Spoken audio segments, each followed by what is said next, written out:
من الشيطان الرجيم بسم الله الرحمن الرحيم الحمد لله رب العالمين الرحمن الرحيم مالك يوم الدين إياك نعبد وإياك نستعين اهدنا الصراط المستقيم صراط الذين أنعمت عليهم غير المغضوب عليهم ولا الضالين آمين بسم الله الرحمن الرحيم الحمد لله رب العالمين والصلاة والسلام على سيد المرسلين وعلى آله وصحبه أجمعين نويت تعلم وتعليم النفع والانتفاع والتدوات والإفادة الاستفادة والحسنة التمسك بكتاب الله وسنة رسوله وطال الهدى ودلال بوجه الله وبركاته subhanahu wa ta'ala ma ba'du.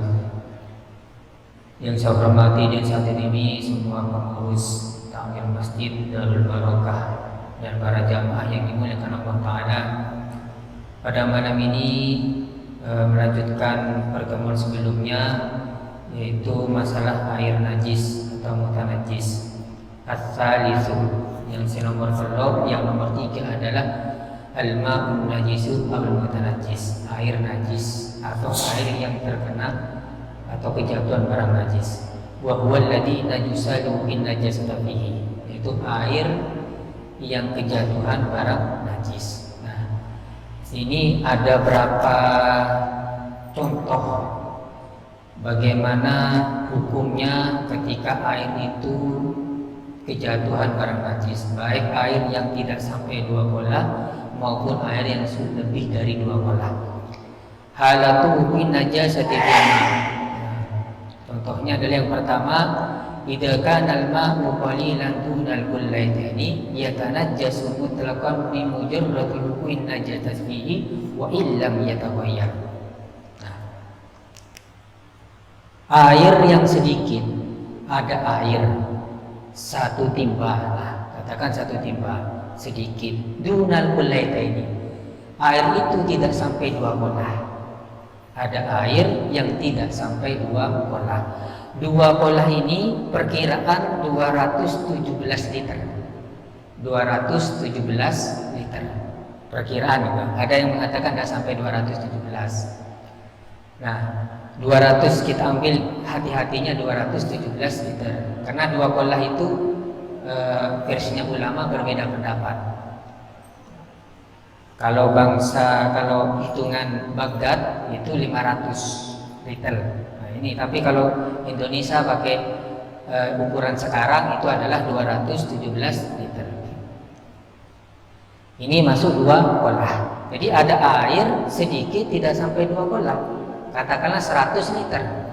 Kemudian ya kejatuhan barang najis. Ada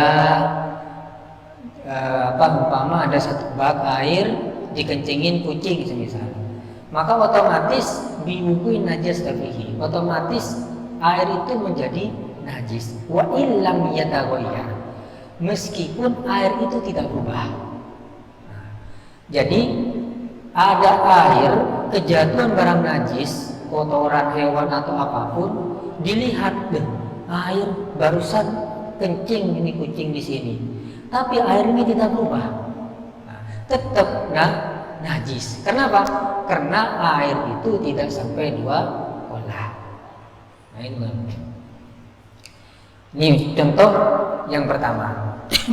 Yang kedua adalah idza kana al-ma'u katsiran kullataini fa aktsar fala yatanajjasu illa idza taghayyara launuhu aw ta'muhu aw rihu aw law taghayyuran yasiran. Nah, sekarang ada air banyak. Air itu kan pembaginya ada 2. Ada air sedikit, ada air banyak. Air sedikit itu tidak sampai 2 bola, air banyak itu sampai 2 bola atau lebih. Nah, sekarang ada air banyak 2 bola atau lebih.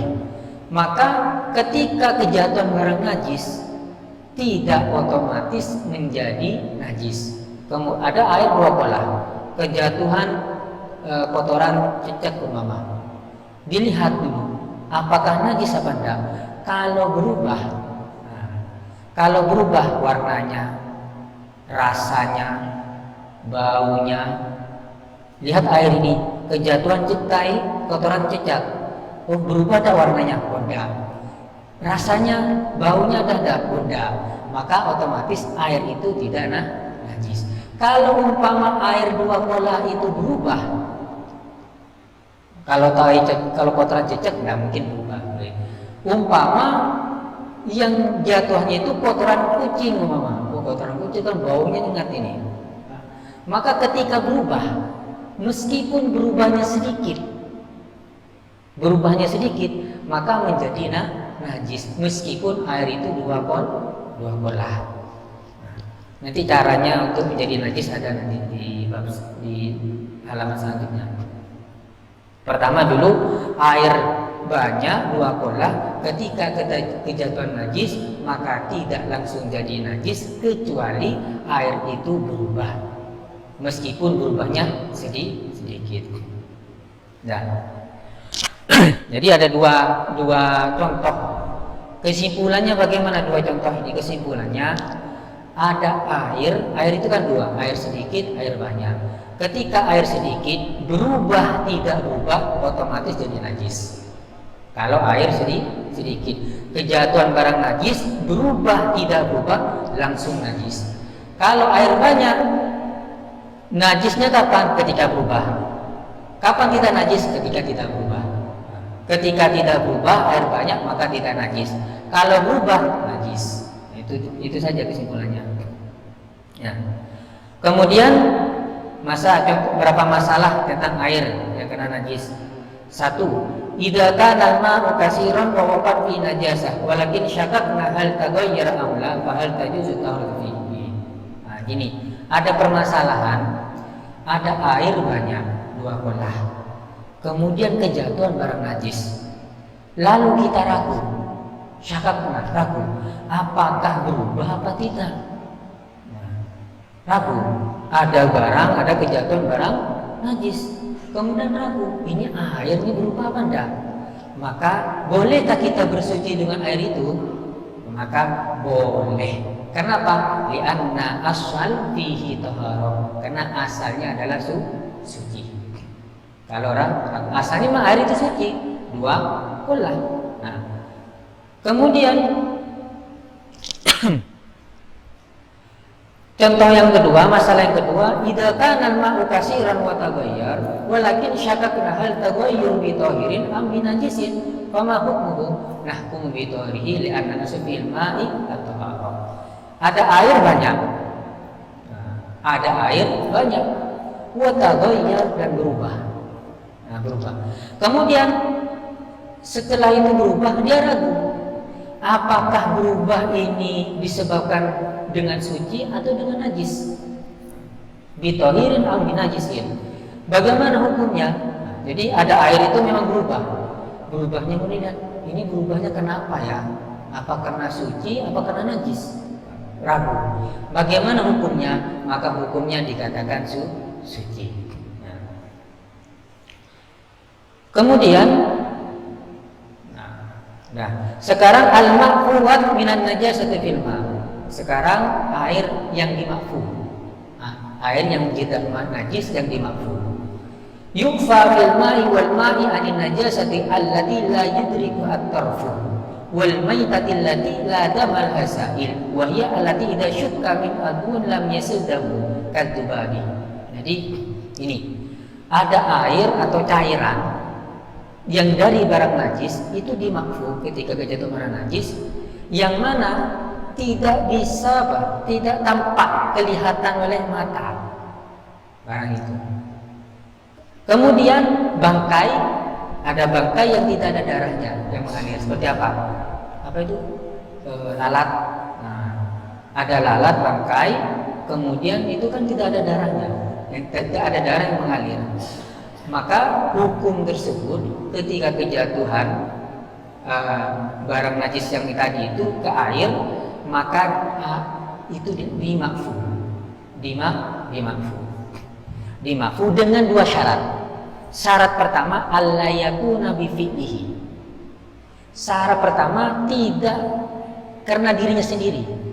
Semisal ada lalat, kemudian lalat sama kita dia mati sendiri atau jatuh sendiri. Maka ketika kejatuhan di air itu dimakfu. Beda kalau lalat itu kita kita tampok, kita bunuh, kemudian keluar darah semisal atau apa, maka itu tidak dimafhum. Kalau memang dirinya sendiri itu dimafhum. Yang kedua, Allah tubayyir ma waqa'at. Yang kedua, tidak berubah ketika jatuh. Ketika jatuh, umpamanya ada lalat tadi, dia akan mati sendiri, jatuh ke air, ada darahnya tapi tidak mengalir, kemudian air itu tidak berubah. Nah, itu dimafhum. Ya. Nah, yang sekarang yang terjadi di masjid. Nah, di masjid ini kan kadang ada kotoran cicak. Nah, di tempat-tempat ini kan ada misalnya, ya kan? Tahu kotoran cicak atau pendal. Beberapa tempat sering saya menemukan ada kotoran cicak. Nah, kotoran cicak ini adalah ketika dikatakan mafhum kapan? Di satu kitab dijelaskan, menemukan sebuah referensi, qala qawlu wa makan yusalla fihi ay wa taharatu makan yusalla fihi wa yustasna minhu ma lahu kasra darbut tuyur fihi fa innahu yufa anhu fil firashi wal ardi bi syuruti salasatin alla yata'ammad wukuf alaihi wa la takun rutubah wa yusyukkal ihtiraju anhu. Di dalam kitab Yang Talibin juz 1 halaman 80 itu mengatakan bahwa tempat yang dibuat sholat, ya seperti masjid ini, seperti di sini tempat yang kita buat sholat, musola atau masjid atau di tempat yang manapun, ketika di situ banyaknya kotoran burung. Biasanya kan kalau di masjid atau di ini tidak ada burung. Di satu tempat kan ada sering burung itu masuk ke masjid, kayak burung walet atau burung apalah yang namanya itu. Banyak, kemudian dia keluar kotoran atau cicak. Maka itu kotoran tersebut dimafhum fil firash wal ardi. Di lantai kayak gini, di tempat-tempat sholat itu dimafhum dengan 3 syarat. Dimafhum dengan 3 syarat. 1, alla yatamat wuquf alaihi. Tidak sengaja kita diam di tempat itu. Tidak sengaja diam di tempat kotoran tersebut. Tidak sengaja. Wala takun, yang nomor 2, wala takun rutubah. Kotoran tersebut bukan basah. Cicak itu kadang kan kotorannya bisa kering, kadang basah. Bukan kotorannya basah. Kalau kering mafhum. Wa yasyukkal idrasun. Syarat yang nomor 3 adalah kita sulit untuk menghindar dari kotoran tersebut. Kita sulit untuk menghindar. Maka 3 syarat ini ketika dipenuhi maka dimafhum. Dimafhum. Semisal ada contoh ya, ketika dalam sholat, kemudian cicak itu kotorannya mengenai pakaian kita. Kalau kering itu langsung seketika itu gini loh, jangan keras-keras ataupun jangan yang lain nanti di sedikit biar jatuh kalau kering. Kalau basah, maka kalau basah itu bicara di dalam kitab fikih dilepas pakaiannya atau selendangnya atau kena rida atau sejadahnya atau apa namanya itu surbannya langsung dilepas. Asalkan lepasnya itu bukan melepas bagian aurat. Sama halnya juga ketika sholat di padang pasir atau di pinggir jalan, anginnya keras, anginnya santak angin sarung terbuka, maka seketika itu ditutup langsung, itu tidak batal.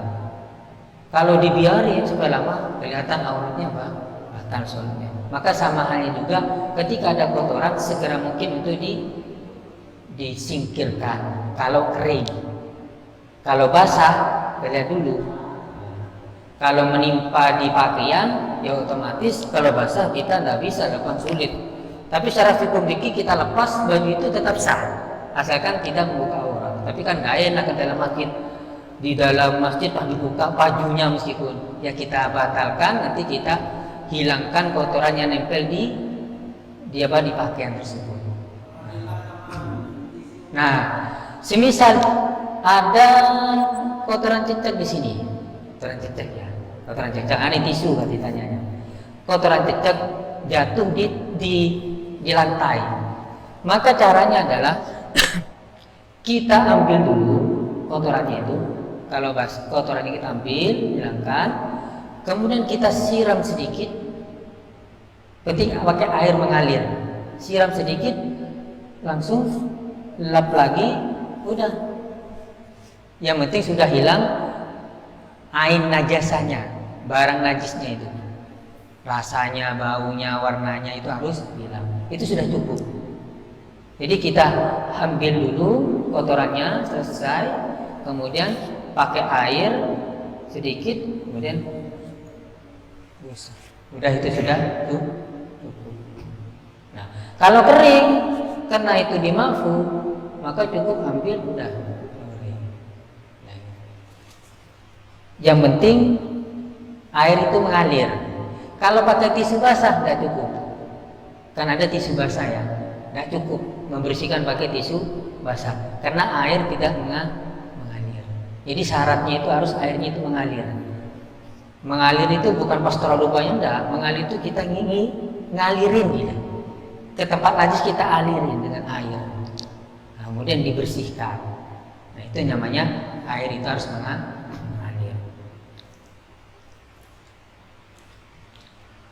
Kemudian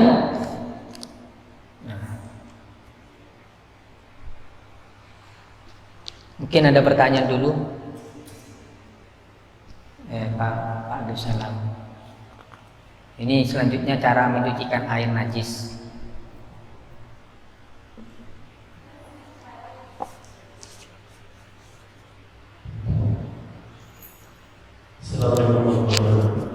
Salam. Sebenarnya ada 3 syarat yang membuat air itu menjadi najis. Satu, karena berubah, karena rasanya, dua karena baunya, kemudian yang ketiga juga warnanya. Yang saya tanyakan minimal berapa dari 3 syarat itu yang masih mengandung najis? Apakah harus terpenuhi semua atau hanya sebagian? Kemudian yang kedua, terkait dengan pertanyaan saya pertama, tadi disebutkan jika air itu lebih dari 2 bulan, tetapi baunya masih terasa, maka air itu kemungkinan juga masih najis, karena masih ada bau dari barang najis. Pertanyaan yang kemarin saya ulang, pernah ditanyakan, jika air berwarna dari got, itu kan memenuhi salah satu syarat. Baunya masih terasa, bau apakah juga najis?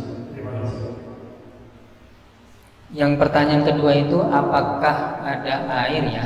Apakah masih baunya masih terasa? Masih ada? Apakah itu najis atau enggak gitu? Pertanyaan kedua tinggi. Nah, gini, air ketika 2 pola itu tidak langsung najis kecuali berubah. Berubah itu 3, warna, rasa, baunya itu harus 3, tidak boleh salah satunya. Artinya ketika ada barang warnanya sudah hilang, rasanya sudah hilang, tapi baunya masih ada, nah maka tetap harus 3, bukan dengan salah satunya. Meskipun berubahnya sedikit, walau tabayyuran yasiran, meskipun berubahnya itu sedikit. Ini yang saya pahami. Meskipun berubahnya itu sedikit, artinya baunya masih ada sekoni. Nah, jika dirasa sekoni, maka tetap najis. Nah, seperti itu. Jadi harus 3. Kalau masih ada salah satu 3 ini, tetap dihukumi najis. Baik.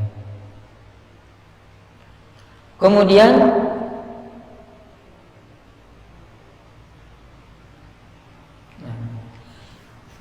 tambahannya itu air ya. Kalau benda cair itu langsung otomatis najis meskipun tidak berubah. Kalau cair, kalau air cair berma. Nah,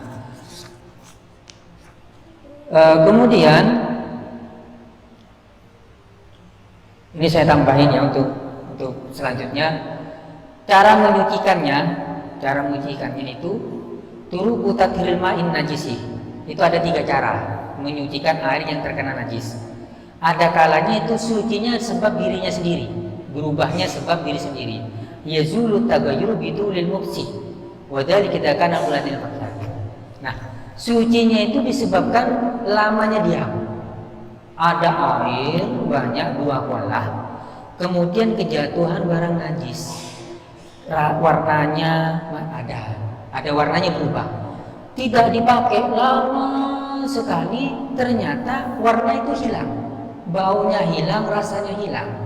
Maka itu air itu menjadi suci, asalkan air itu 2 kolah.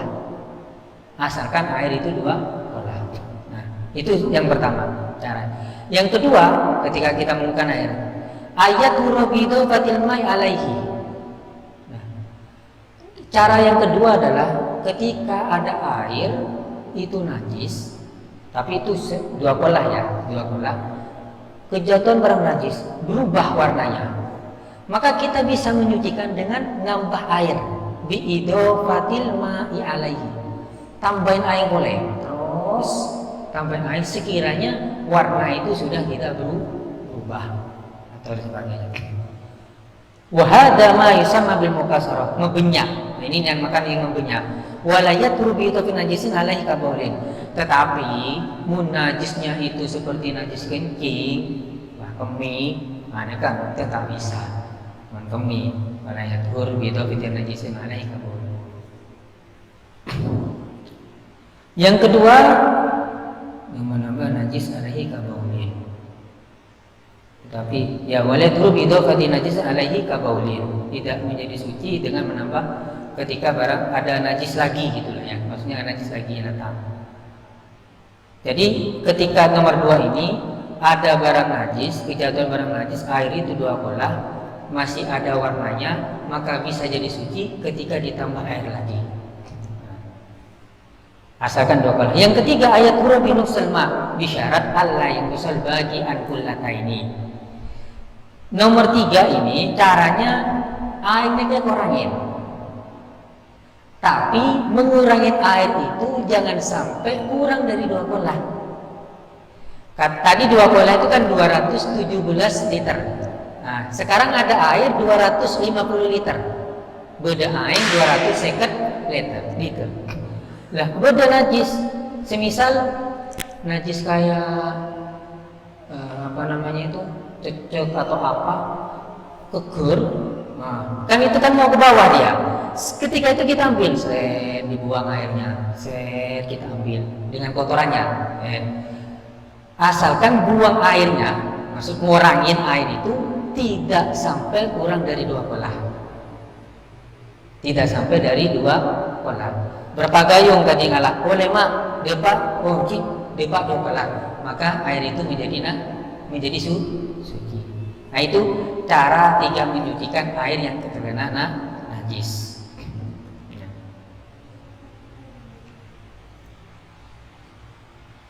Oke, Bon, beda pertanyaan. Air apa? Ini air yang ada obat itu.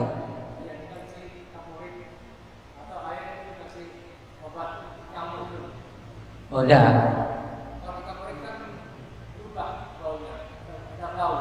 Itu kaporit itu barang najis apa enggak? Iya, enggak, bukan barang najis kan? Enggak masuk kan? Nah, yang masuk yang ini menjadi ketika itu kejatuhan barang najis. Contoh ada air di tempat biasanya di jeding itu kan kadang yang pakai keramik untuk boleh tangkul keramik lagi. Nah itu kan biasa kalau lama air itu kan ada lumutnya itu, ya kan ya, ada lumutnya di kotoran bawah itu kan. Nah ini tidak menjadi najis itu. Air yang kenapa meskipun berubah itu tidak najis. Kenapa? Karena itu bukan barang najis. Kan ada ya, pernah ya barang jeding yang lama tidak pakai keramik itu biasanya kan berubah disebab lamanya diam itu atau ada lumut-lumutnya itu. Nah itu tidak menjadi, kan berubah air, warnanya kan berubah itu kadang-kadang. Dipening tak pening biasanya. Sama juga dengan kasih obat. Mungkin PDAM ada obatnya ya. Nah, ada obatnya. Karena itu bukan barang najis. Saya nomor 2, saya dari ajunan. Nah,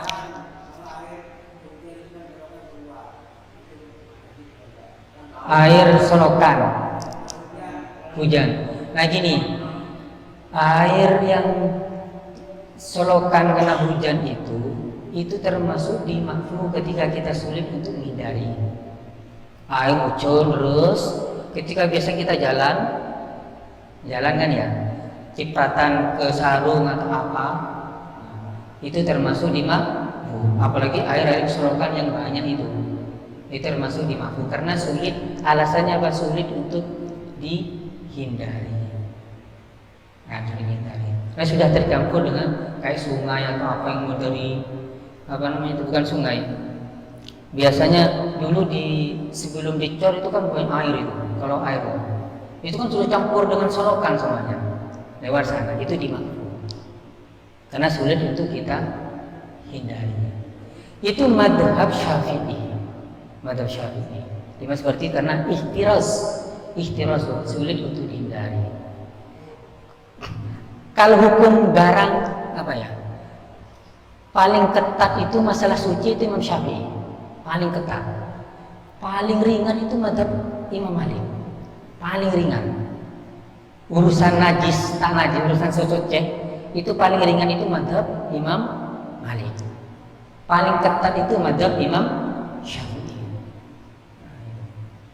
Nah kalau Imam Syafi'i itu karena sulit untuk menghindari, itu termasuk makruh. Tapi biasanya orang nikah was-was. Nih, biasanya was-was tuh mau diaing, kita betul dulu.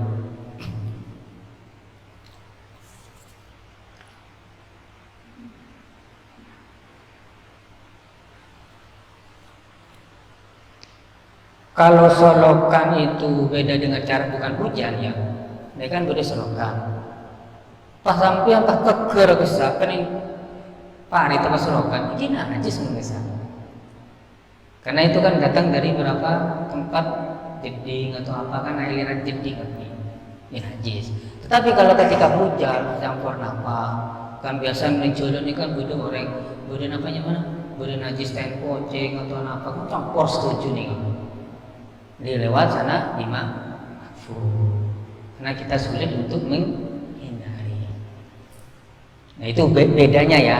Kalau solokan itu najis, kalau sampai jatuh di selokan kena sarung, nah sarungnya najis, bukan najis.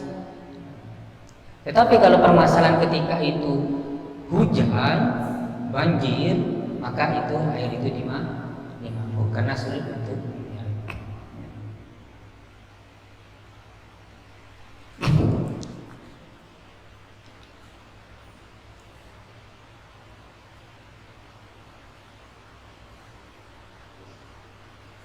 ada lagi ya.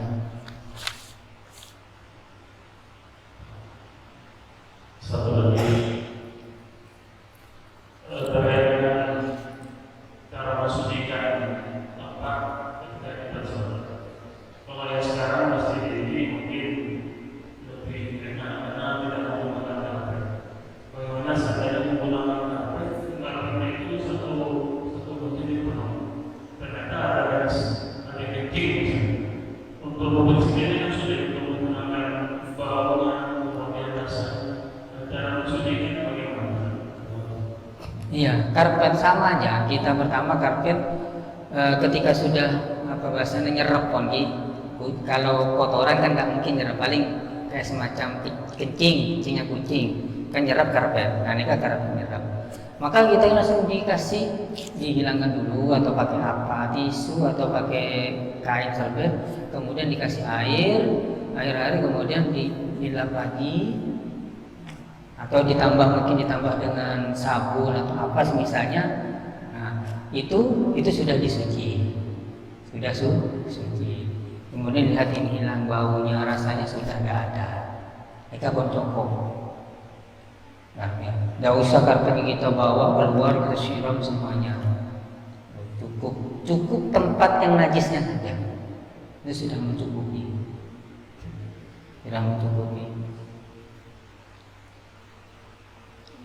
Mari tak kenapa nih?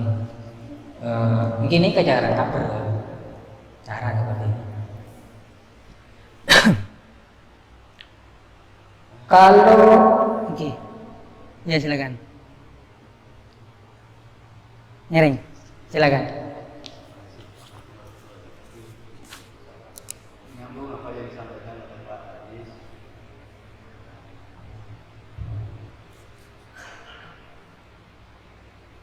Bahwa untuk yang kabur itu tidak apa-apa. Tapi pernah saya dengar sama yang namanya sebesar bahwa air yang kena atau tercampur oleh teh, kopi itu tidak bisa diukur. Padahal teh, kopi itu kan tidak najis.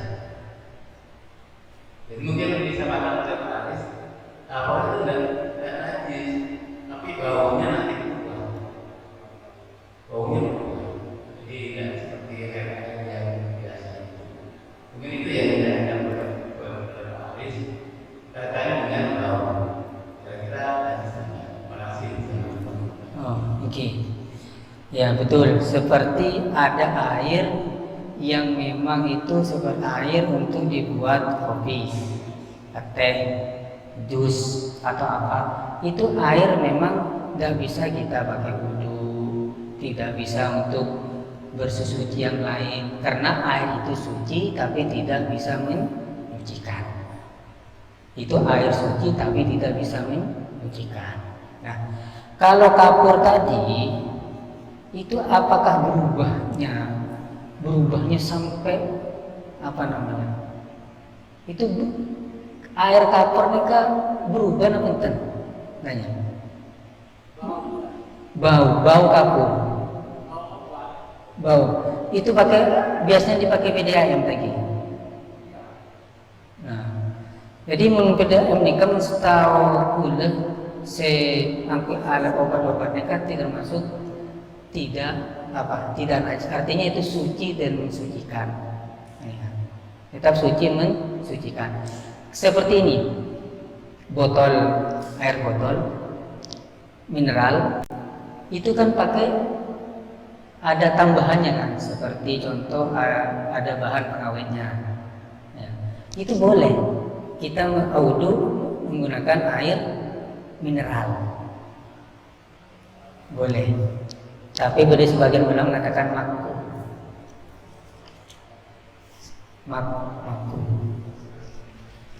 Nah, ini.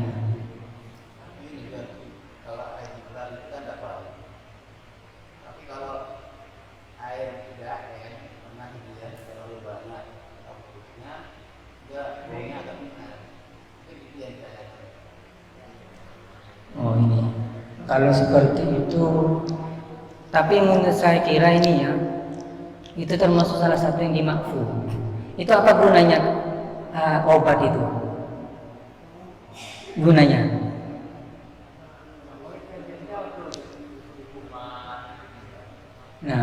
Nah dengan ini mungkin karena untuk membunuh kuman itu kan ada hajat, ada kebutuhan. Ya, apalagi obat itu untuk membunuh kuman, apalagi menjernihkan. Nah, itu kan ada hajat itu kebutuhan. Tambah. Iya, baunya bukan karena haji. Tadinya teh apa tidak najis. Iya. Ketika masuk ke air itu tidak najis, tapi tidak mensucikan teh. Kamu apa bedanya dari apa itu? Kamu itu tidak najis. Kamu tapi bisa mensucikan juga. Apa bedanya dengan teh? Iya. Bentar.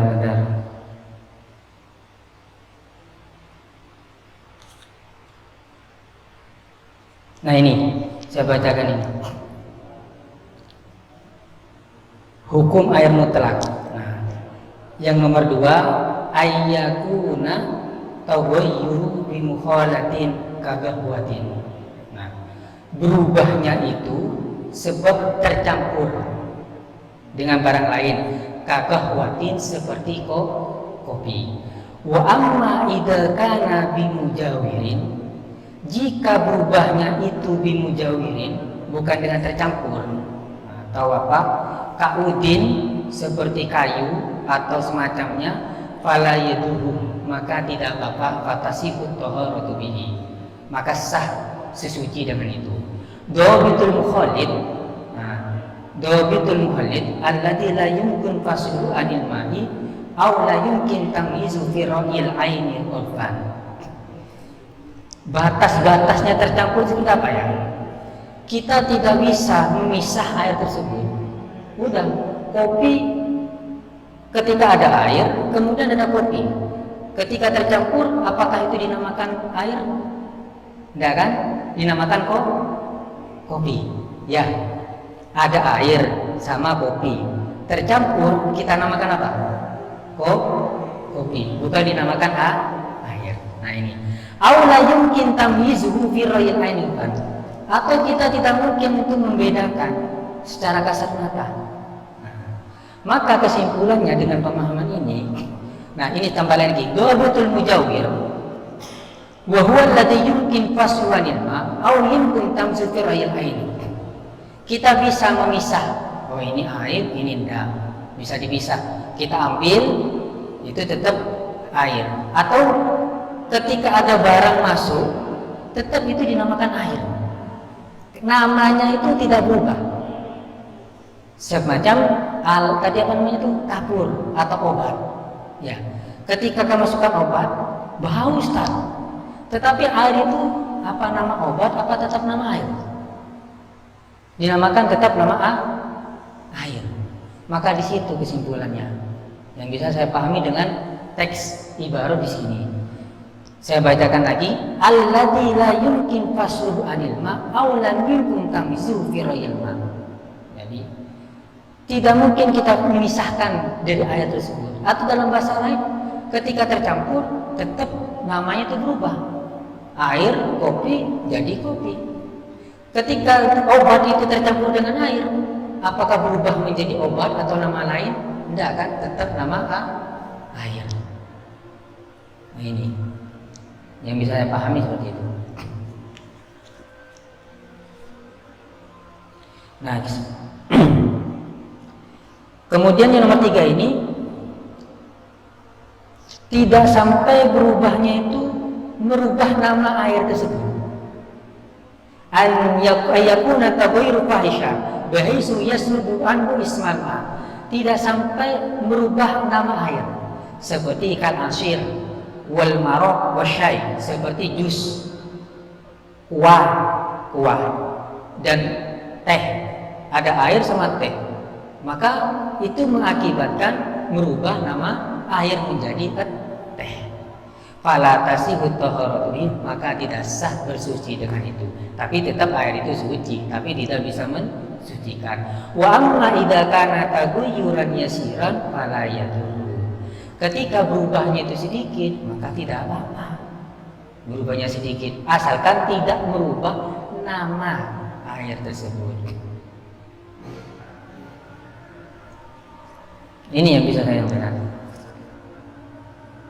Nah ini contoh lagi, berubahnya dengan minyak. Ada kejatuhan minyak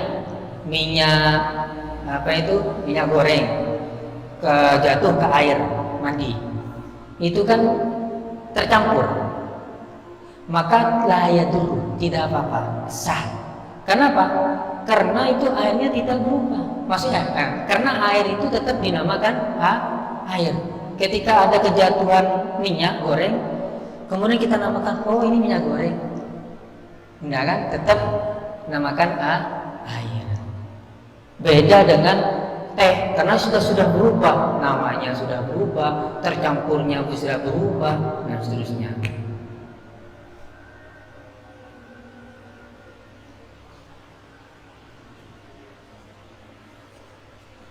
Nah ini Ini yang apa namanya, yang bisa saya jelaskan. Ya. Mudah-mudahan bisa dipahami. Kan itu Pak Haris sama Pak menjelaskan. Jadi jangan khawatir kita pakai PDAM gitu. Karena tidak berubah namanya, tetap nama air PDAM. Dia gitu. Apalagi cuma apa itu kan banyak itu. Betul. Lebih 2 bola lebih. Ya kita bisa memisah lagi atau bisa membedakan dan sebagainya. Ampun kiadan. Ampun ki, wa halan bisawab.